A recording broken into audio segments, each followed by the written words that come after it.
مرزا غالب نے کہا تھا کچھ نہ کی اپنے جنون نارساں نے، ورنہ یہاں ذرہ ذرہ روکش خورشید عالم تاب تھا۔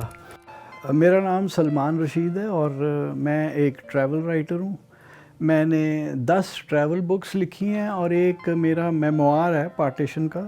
وہ میں واحد پاکستانی ہوں ابھی تک کہ جس نے K2 کا نارتھ فیس دیکھا ہوا ہے۔ پڑھائی سے بھاگنے کے لیے فوج میں چلا گیا اور 6.5 سال نوکری کرنے کے بعد فوج سے بھاگ کے پڑھائی میں واپس آ گیا۔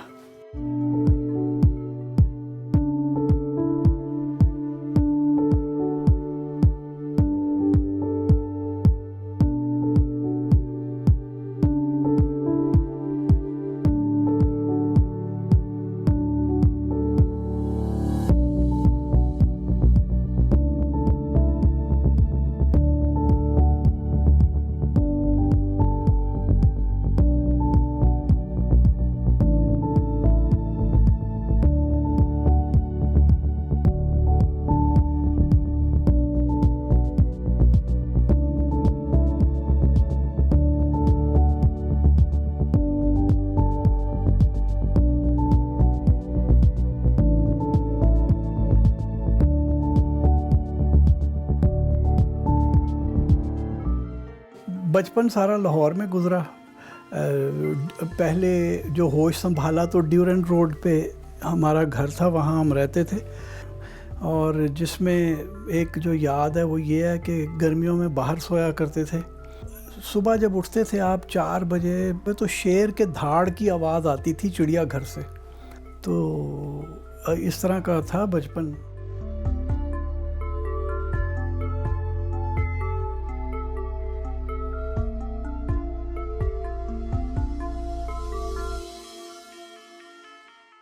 میں اسٹوڈنٹ کوئی اتنا اچھا نہیں تھا، پاس ہو جایا کرتا تھا، فیل نہیں ہوا تھا، سوائے انٹرمیڈیٹ میں آ کے ایک بار فیل ہوا۔ بچپن میں ہمارے اسکول میں ایک ماڈرن اسکول ایٹلس ہوتی تھی، تو وہ نقشے مجھے بڑا فیسینیٹ کرتے تھے۔ میں صرف ایٹلس دیکھتا رہتا تھا، ایسے ہی دیکھتا رہتا تھا پاکستان کے نقشے پہ کہ فلاں جگہ کہاں ہے، پہاڑوں کی شیڈنگ علیحدہ رنگ کی ہوتی ہے، پہاڑ کہاں ہیں۔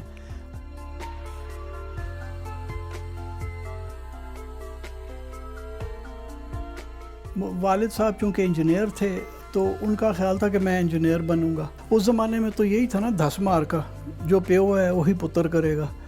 تو وہ ان کا یہ تھا کہ میں انجینئر بنوں گا۔ مجھے میتھ سمجھ نہیں آتی تھی۔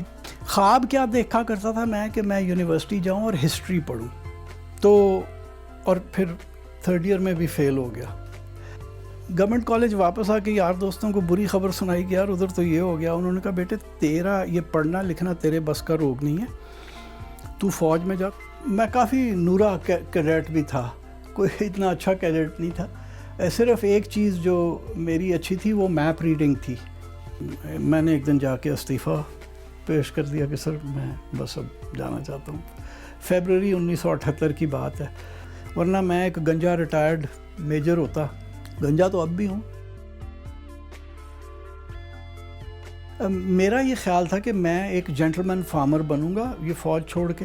تو وہ پھر خیر کراچی میں جب میں تھا تو وہ دانیال نوید نے مجھے کہا کہ میں تجھے یہاں سیمنز میں تو کر لے۔ وہ سیمنز کی نوکری مل گئی۔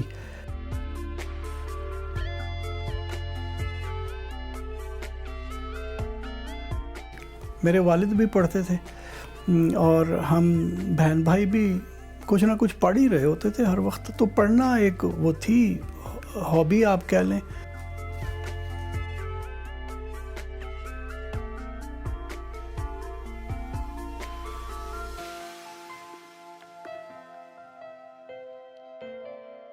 میری زندگی میں کوئی جو میرا اب آئیڈیل تھا نا، جس سے میں بہت انسپائر ہوا تھا، وہ شپٹن کی ایک کتاب پڑھ کے میں شپٹن کی ایک فلسفے سے متاثر ہو گیا تھا۔ ایرک شپٹن کی جو سب سے پہلے میں نے کتاب پڑھی وہ تو تھی اپون دیٹ ماؤنٹین۔ اچھا، پھر اس کے بعد جو دلچسپ کتاب تھی جس نے میرے اندر چابی بھر دی وہ شپٹن کی تھی بلینک آن دا میپ۔ وہ کتاب تھی جس کا میرے اوپر یہ اثر ہوا کہ مجھے اپنے کراکرم اور ہمالیہ کے پہاڑ دیکھنے کا ایک جنون سا ہو گیا۔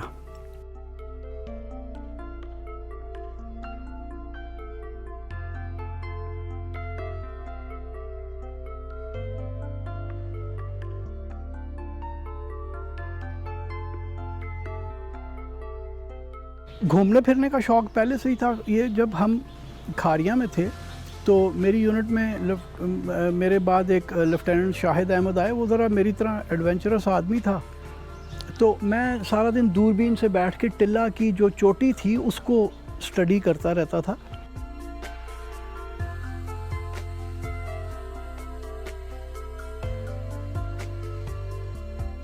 سندھ تو بھرا پڑا ہے اس طرح کے ریمینز سے. تو پہلے تو ایسے ہی بسوں پہ بیٹھ کے, اس وقت کار وار بھی نہیں تھی, تو بس کے اوپر بیٹھ کے مثلا ٹھٹھا دیکھنے چلا گیا, رات جا کے آگے جنگل میں گزاری. تو اس طرح کی حرکتیں میں کیا کرتا تھا. تو تھوڑی دنوں میں وہ کمپنی میں مشہور ہو گیا کہ یہ کیپٹن سالہ پاگل ہے, پتہ نہیں کہاں جاتا ہے. وہ جو میرا شوق تھا گھومنے پھرنے کا اور کچھ سمجھنے کا, اس کو وہ مل گئی ایک چھوٹ.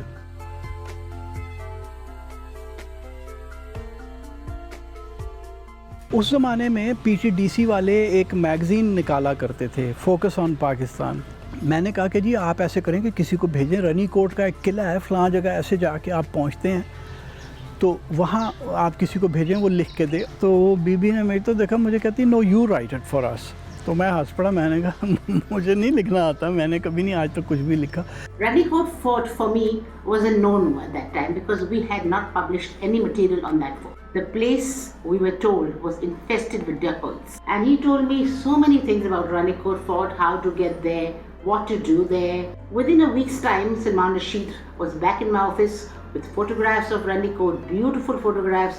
So Salman Rashid, the travel writer, was born after this article he wrote on Ranikote Fort, which was published in Focus in Pakistan.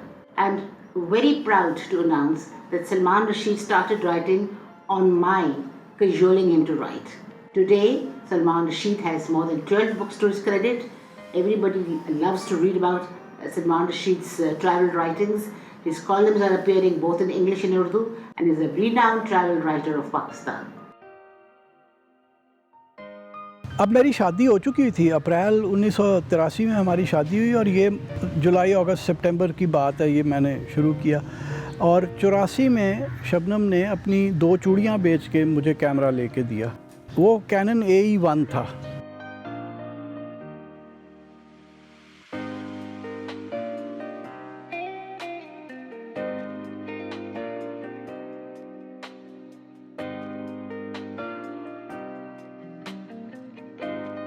اچھا, یہ رنی کوٹ کا جو تھا نا, یہ مجھے 1980 میں ایک صاحب نے بتایا تھا کہ جو لوگوں سے پوچھا, کسی کو کچھ پتہ نہیں تھا.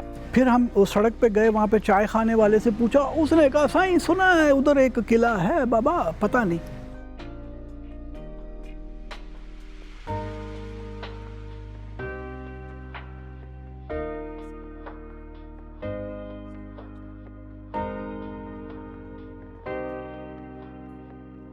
پھر طلعت مجھے کہنے لگی کہ تم مشہور کبھی نہیں ہوگے اگر جب تک تم اخبار میں نہیں لکھو گے.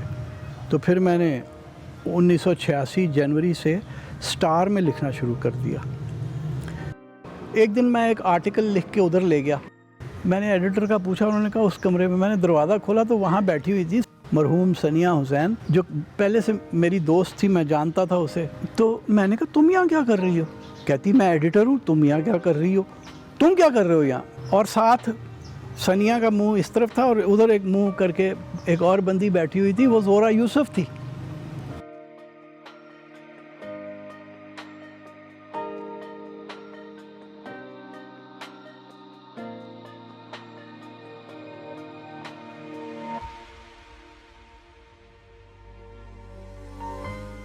جب میں نے آ کے دفتر سے استعفیٰ دے کے آ کے شبنم کو کہا نا کہ میں استعفیٰ دے آیا ہوں, کہتی اچھا کیا.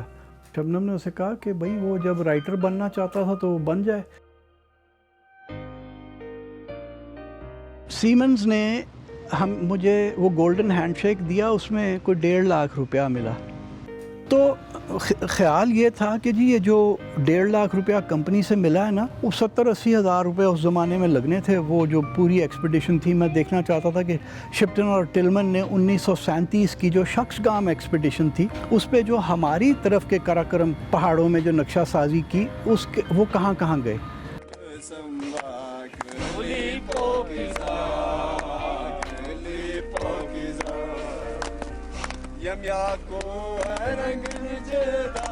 اس زمانے میں کراچی میں انویسٹمنٹ کمپنیز تھیں بہت ساری جو کہ لاکھ روپیہ آپ دیں تو مہینے میں کچھ ایسی بھی تھیں کہ مہینے میں آپ کو 10,000 وہ پروفٹ دیتے تھے، جو کہ ظاہر ہے فراڈ تھا۔ مارچ 1987 میں ساری کمپنیاں، ایک دن ہم صبح اٹھے، کھڑکیاں دروازے ان کے بند تھے، ایئر کنڈیشنر اترے ہوئے تھے، وہ پریمیسز ہی چھوڑ کے بھاگ گئیں جتنی کمپنیاں تھیں۔ یہ جب ہمارے حالات بھی خراب ہو گئے تو شبنم نے جیسے عورتیں گھبرا جاتی ہیں نا، وہ گھبرائی نہیں، اور مطلب ہم لوگ کسی نہ کسی طرح چلتے ہی رہے۔ اچھا 87 میں کراچی کے حالات اتنے خراب ہو چکے تھے کہ ہم نے یہ طے کر لیا تھا کہ اب یہاں رہ نہیں ہم سکتے۔ اوان ٹاؤن ہے ملتان روڈ پہ، تو جو اس وقت اس کے حالات تھے میں اسے حیوان ٹاؤن کہا کرتا تھا، وہاں ایک چھوٹے سے گھر میں ہم آ کے رہے اور پاکستان ٹائمز میں لکھنا شروع کیا۔ آئیے رحمان صاحب اس وقت اس کے ایڈیٹر تھے۔ بینا سرور نے فرنٹیئر پوسٹ چھوڑا تو 93 میں آ گئی دا نیوز آن سنڈے میں، اور مجھے کہتی ہے یہاں تمہیں اتنے پیسے ملیں گے، تصویر کے علیحدہ ملیں گے، اور تمہارا سفر خرچ بھی ہم دیں گے۔ تو وہ بڑا مزیدار کام ہو گیا۔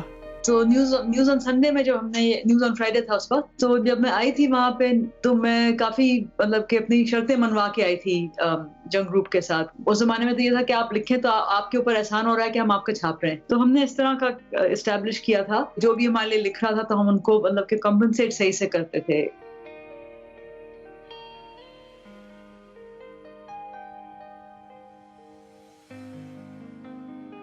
اڑا ہوا تو میں تھا کہ میں وہ ایکسپیڈیشن کرنا چاہتا ہوں، اور پیسے کوئی نہیں تھے اور کوئی امید بھی نہیں تھی کہ کہیں سے آئیں گے۔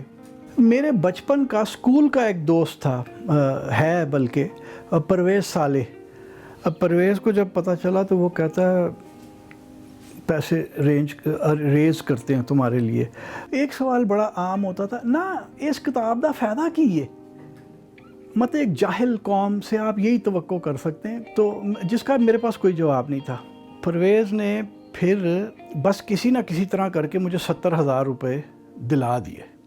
میں اپنی ایکسپیڈیشن کر کے آ گیا، اور زندگی میں ایک سکون آ گیا کہ میں نے جو ایک کام کرنا چاہتا تھا وہ چاہے کسی بھی طرح رود ہو کے کیا ہے، کر لیا ہے۔ لیکن ابھی وہ جو ایکسپیڈیشن 1990 کی اس کے اوپر لکھنے کے لیے مواد پورا نہیں تھا، تو ایک ریسرچ کی ضرورت تھی۔ تو وہ پھر شروع ہو گیا کہ کوئی ٹکٹ دے دے بھائی لندن جانے کا، تو وہاں جا کے باقی تو کر ہی لیں گے، ایک بار ٹکٹ مل جائے۔ ایک مزاحیہ آرٹیکل اخبار میں فرنٹیئر پوسٹ میں لکھا کہ میں یہ اس طرح جانا چاہتا ہوں، اتنے لوگوں سے بات کی، ہر کوئی کہتا ہے تو کتاب دا فائدہ کی ہے۔ تو مجھے ایک فون آیا کہ جی سیکرٹری صاحب آپ سے بات کریں گے، اور سیکرٹری صاحب تھے خواجہ شاہد حسین صاحب۔ تو مجھے کہتے ہیں کہ یہ تمہیں ٹکٹ چاہیے؟ میں نے کہا ہاں۔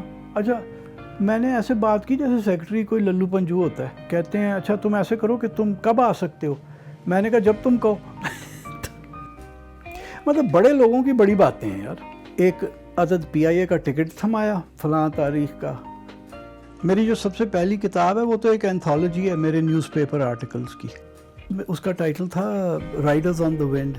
دوسری کتاب جس کو ایک کتاب کی حیثیت سے ٹریٹ کیا گیا وہ تھی گجرانوالا دا glory that was. The apricot road to Yarkand, یا اردو میں شارع خوبانی کے مسافر۔ یہ وجہ اس کی یہ ہے کہ بہت سال پہلے یارکند سے ایک خوبانی کا درخت لا کے، یا کئی سارے خوبانی کے درخت لا کے شگر میں لگائے گئے تھے، اور وہ شگر میں ابھی بھی ہیں۔ انہیں یرکن پا کہتے ہیں۔ پا کا مطلب بلتی میں ہے، والا یعنی یارکند والا، وہ خوبانی یارکند والی کہلاتی ہے۔ تو میں نے کہا کہ پھر جیسے اگر شارع ریشم ہو سکتی ہے تو شارع خوبانی بھی ہونی چاہیے، تو اس لیے یہ نام رکھا تھا۔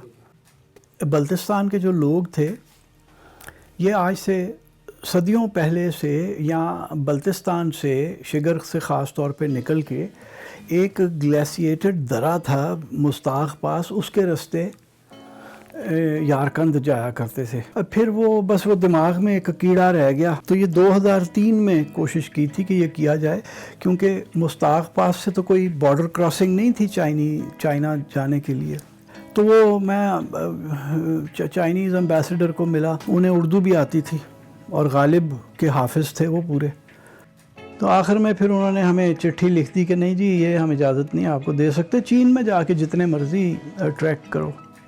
2005 میں مجھے پھر فیکس آ گئی، ہینڈ ریٹن فیکس سید جلیل عباس صاحب کی طرف سے۔ انہوں نے ایک جو فقرہ تھا I am well acquainted with your work, دوسرا جو آؤٹ اسٹینڈنگ فقرہ تھا وہ کہتے ہیں I have sanctioned 1 million rupees for your expedition. تو اس طرح چین چلا گیا، وہاں سے کارگل ایک آیا، بڑی مشکل کا وہ تھا مرحلہ کیونکہ بہت دن ضائع ہوئے، وہاں سے آگے وہ 7 دن کا سفر تھا پیدل۔ جو سرفا لگو گلیشیئر ہے اس کے بالکل نیچے جہاں وہ ختم ہوتا ہے، جہاں سے اس کا دریا نکل رہا ہے، وہاں تک میں پہنچا۔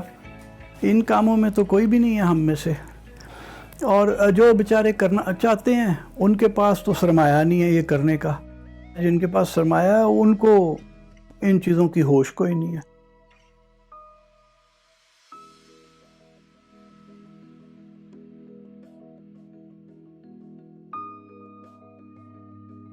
ولیم مور کرافٹ کی کتاب اور گاڈفری ٹامس وائن کی کتابوں میں ذکر تھا کہ جب وہ دیوسائی سے گزرے تو انہوں نے بہت ریچھ دیکھے۔ چنانچہ جب میں 1990 میں دیوسائی پہ تھا اور میں 4 راتیں دیوسائی پہ گزاری، 95 کے اندر مجھے پتہ چلا کہ ایک وہاں پروجیکٹ شروع ہوا ہے، اس وقت ہمالین وائلڈ لائف پروجیکٹ کہلاتا تھا وہ، جو کہ بھورے ریچھ کو بچانے کے لیے 90 کے عشرے کے شروع میں دیوسائی پہ صرف کچھ 6 کے 7 ریچھ بچے تھے۔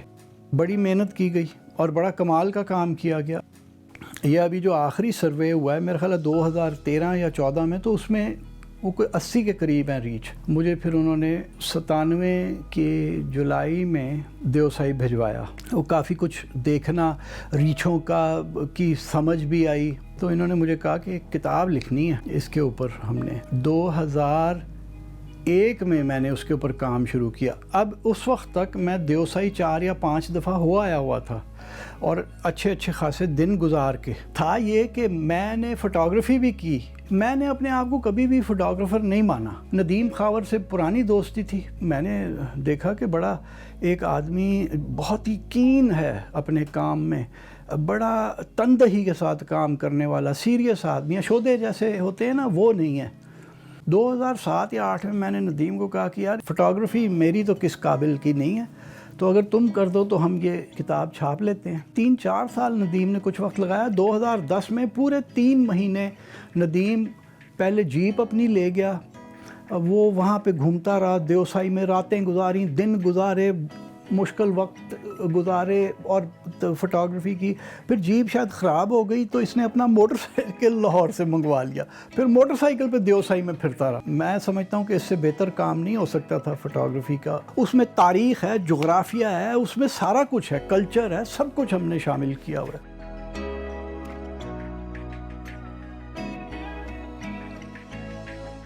کام کرنے کا سب سے زیادہ مزہ salt range, the salt range and the Pothohar plateau پہ آیا، کیونکہ جتنا میں نے اس کتاب کے لیے پڑھا وہ میں نے نہ کبھی پہلے پڑھا تھا نہ اس کے بعد اس طرح کی کانسنٹریٹڈ سٹڈی کی۔ میں سمجھتا ہوں کہ میں نے کچھ نہیں تو چند 2000 کتابیں تو ضرور پڑھ لی ہوں گی۔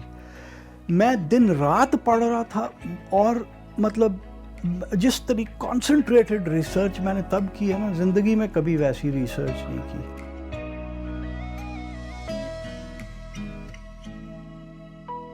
وہ ہمارے یہاں تو اردو میں سفر نامے کا ناس ہی مار کے رکھ دیا گیا ہے نا، وہ تو ایک 4تھی جماعت کے بچے کی میں نے چھٹیوں میں کیا کیا والی رپورٹ ہے، مری گئے ہم نے، ہی ہا ہا، ابراہیم نے آئس کریم کھلائی، وہ ٹائپ کی چیزیں بن گئی ہیں۔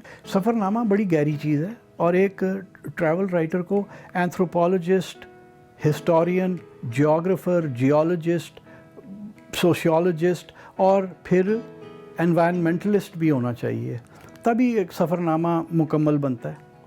میں شاید سلمان کے علاوہ کسی ایسے ٹریول رائٹر کو نہیں جانتا جس نے ٹریکنگ کی ہو، ماؤنٹینس میں گیا ہو، خود جا کے دیکھا اور لکھا ہو۔ اور اسپیشلی جیسے آپ کہہ رہے کہ انگلش ٹریول رائٹر مائٹ بھی اخباروں میں بہت سارے لکھتے ہیں، وہ جیپ ٹریکر ہوتے ہیں، جیپ میں بیٹھے ادھر سے اترے دوسرے کنارے پہ چلے گئے اور آ کے ایک پیس لکھ دیا، ڈیٹ نتھنگ۔ لیکن سلمان میں ایسا نہیں ہے۔ سلمان نے اگر لکھنا ہو تو وہ سیریسلی اس علاقے کو وزٹ کرتا ہے، اس کی تحقیق کرتا ہے، اور جو بھی سچ ہے اس کو لکھنے کی کوشش کرتا ہے۔ وہ فیسینیشن میں نہیں جاتا، وہ جھوٹ اس طرح نہیں لکھتا کہ تاکہ اس میں ایک کلر ایڈ کر سکے۔ وہ خوش قسم کا رائٹر ہے، اور اس کی وجہ یہ ہے کہ وہ سچائی کی تلاش میں ہے، سچائی لکھتا ہے۔ بہت صاف دل ہے سلمان رشید کا، اور سلمان جیسے لوگ جو ہیں وہ ہمارے ملک کا اثاثہ ہیں، وہ پورا ملک گھوم چکے ہیں، وہ پاکستان کو اس طرح سمجھتے ہیں، تو اس طرح بہت کم لوگ سمجھتے ہیں میرا خیال ہے۔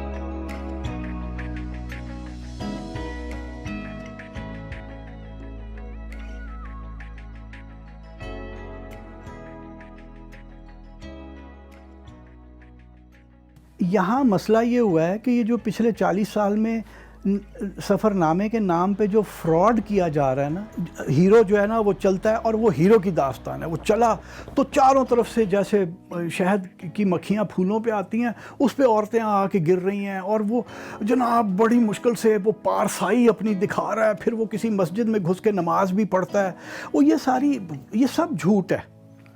میں یہ سمجھتا ہوں کہ اگر آپ ٹریول رائٹر کے لیے ٹریول بننے کے لیے جا رہے ہیں تو وہ ایسے نہیں ہے کہ آپ ایک دن اٹھے اور چلے گئے۔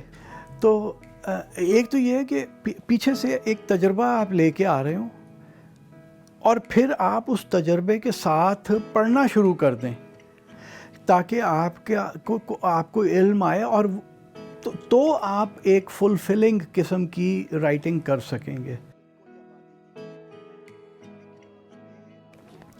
کوئی 4-1 سال پہلے مجھے ایک ای میل آئی محمد زمان نارےجو کی، اور صاحب نے لکھا، ای میل جو تھی نا وہ بڑی نپی تلی اور کسی بڑے منجے اور سلجھے ہوئے، اور ایسے لگتا تھا کہ کوئی بڑی عمر کا آدمی ہے۔ تو میں نے سوچا کہ کوئی میری عمر کا آدمی ہوگا، تو ہماری وہ ای میل چل پڑی۔ تو نارےجو صاحب نے مجھے پھر کہا کہ میں لاڑکانہ میں ہوتا ہوں، اگر کبھی آپ آئیں تو ضرور وہ خدمت کا موقع دیجیے گا۔ تو میں نے کہا جی ٹھیک ہے۔ اور اگلے سال میں نے وہ پاکستان پیٹرولیم کے جو کام کیا کرتا تھا اس کے لیے مجھے جانا تھا۔ بہرحال وہ ایک سرکاری گاڑی آئی، تو میں نے اس سے پوچھا کہ یہ نارےجو صاحب کیا کرتے ہیں؟ تو کہنے لگا جی یہ اسسٹنٹ کمشنر ہیں وہاں پہ۔ تو اس وقت تک مجھے نہیں پتا۔ تو اس کے بعد زمان سے فون پہ رابطہ رہتا تھا، پھر زمان ڈپٹی کمشنر ہو گیا میرپور خاص میں، تو مجھے کہنے لگا آپ آئیں۔ میں نے کہا یار ایک شرط پہ آؤں گا کہ مجھے وہ پرانی ریلوے لائن کے ساتھ ساتھ کھوکھرا پار جانا ہے۔ کہتا ٹرین تو نہیں چلتی، تو آپ کو میں جیپ پہ گاڑی پہ لے چلوں گا، کیونکہ اب سڑک بن چکی ہے وہاں تک۔ تھوڑے دن کے بعد زمان نے کہا میں مٹھی میں ڈپٹی کمشنر آ گیا ہوں، تو آپ یہاں آئیں۔ تو جنوری 2017 میں پہلی بار مٹھی گیا کو 15 دن کے لیے، اور زمان نے اور میں نے کافی ایڈونچر کیے وہاں۔ کاروں جھر کے پہاڑ پہ بھی ہم چڑھے اور بہت کچھ دیکھا۔ 15 دن تب لگائے، پھر فیبرری میں 15 دن کے لیے میں دوبارہ گیا، پھر مارچ میں دوبارہ گیا، پھر میں نے ساون کا انتظار کرتا رہا۔ پھر آ کے لکھنے سے پہلے ہمیشہ مرحلہ ہوتا ہے نا کہ وہ میں ذرا پڑھ لوں کہ سب چیزیں میری ٹھیک ہے، میرا کوئی نالج میں کمی تو نہیں ہے۔ تو وہ ایک لمبا سلسلہ شروع ہوا۔ دسمبر 2017 گزر گیا۔ میں نے کہا تھا میں بڑی جلدی لکھ دوں گا، لیکن جب ایک بار آپ پڑھتے ہیں نا کسی چیز میں، پھر آپ کو پتہ چلتا ہے آپ کو تو کچھ بھی نہیں پتہ۔ اب میں بالکل آخری مرحلے میں ہوں۔ پھر زمان کے اپروول کے بعد میں یہاں ایک جس ڈیزائنر نے دیوسائی والی کتاب ڈیزائن کی ہے اس کے ساتھ بیٹھ کے کام کروں گا۔ مثلا گھوڑی کی ایک تصویر ندیم نے مجھے دکھائی، میں نے کہا یار یہ تو لازمی مجھے تم نے دینی ہے۔ وہ بڑے خوبصورت بادلوں کے ساتھ ہے وہ تصویر۔ اچھا اس میں ہسٹری ہے، اس میں وہ عجیب عجیب باتیں ہیں جو کہ کبھی کسی نے ان کے بارے میں لکھا نہیں ہے۔ میرا رونا یہی ہے کہ لوگ پڑھتے نہیں ہیں، لوگوں نے کبھی کچھ پڑھا نہیں۔ تو وہ مثلا تھرپارکر جو ہے نا جی، یہ اگر آپ پرانے گیزٹیئر بھی دیکھیں تو اگر 2/3 ہندو اور جین تھے تو 1/3 مسلمان تھے۔ مٹھی، نگر پارکر، اسلام کوٹ، جتنے بھی بڑے شہر تھے وہاں پہ یہ تناسب تھا ہندو مسلمان کا۔ تو اسلام کوٹ نام کیسے پڑ گیا؟ اسلام کوٹ مسلمانوں نے رکھا تھا نام۔ اس قسم کی باتیں ہیں۔ پھر کلچر کی ہیں کہ لوگ کیسے زندگی گزرتی تھی۔ اچھا، اور جو سب سے بڑی بات تھی وہ یہ تھا کہ میری بیوی نے اور میں نے پہلی بار مٹھی 1984 میں دیکھا تھا۔ ایک نقشہ میرے ذہن میں تھا کہ 1984 میں کیا تھا، اسلام کوٹ کیسا تھا، نگر کیسا تھا، بھالوا کا کنواں کیسا تھا، یہ سارا کچھ دیکھا ہوا تھا. وہ جب اب جا کے دیکھا تو وہ ایک میں موازنہ کر سکتا تھا. تو وہ اس کتاب میں بار بار وہ موازنہ ہے کہ 1984 میں پانی لوگ ایسے لیتے تھے، پھر یہ ہوا. مثلا کارپیٹ ویورز کا ذکر ہے، ان کے اوپر کیا مشکلات ہیں، وہ کیسے کام کر رہے ہیں. یہ شالیں بننے والوں کا ذکر ہے وغیرہ، اس طرح کی بہت ساری باتیں ہیں. Assalamu alaikum everybody, my name is Sophia Anjum. I am a radio show host, a TV show host as well as an event host, and I've had the pleasure and the privilege to interview Salman Rashid. And Mr. Salman Rashid is an absolutely enlightened individual. His travel stories, the way that he writes, the way that he sort of perceives life overall also, holistically speaking, is wonderful. So it was a very learning experience for me to be able to interview him as well, and I'm sure that we will get to learn so many things because of his sort of exposure to the world. So this is for you, sir. I wish you all the very best and congratulations for achieving so much in this life, and you have been a source of inspiration for many others. So may you continue to grow strong and may you continue to inspire many others. Thank you so much and have a great time.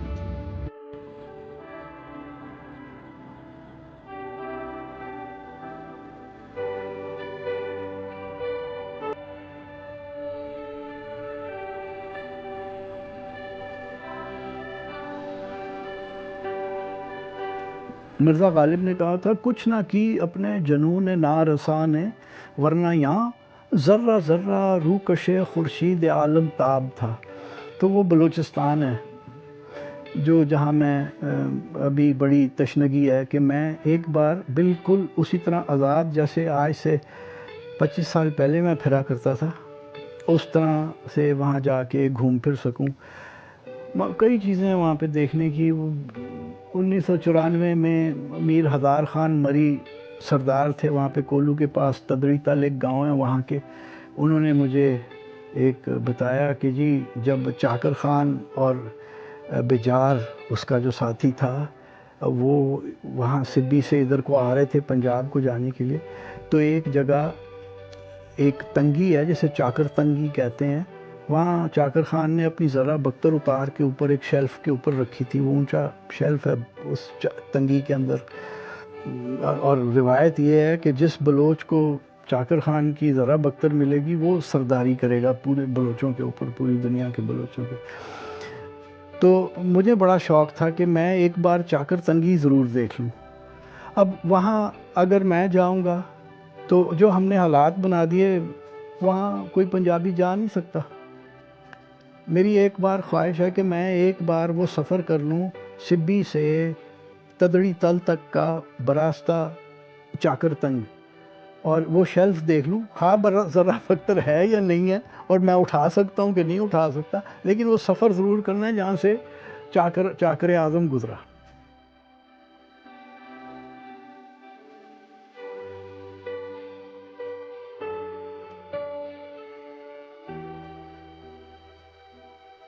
سفر کا طریقہ ایک ہی ہے، اور وہ ہے جتنی آپ کی رفتار کم ہوگی اتنا آپ زیادہ دیکھیں گے.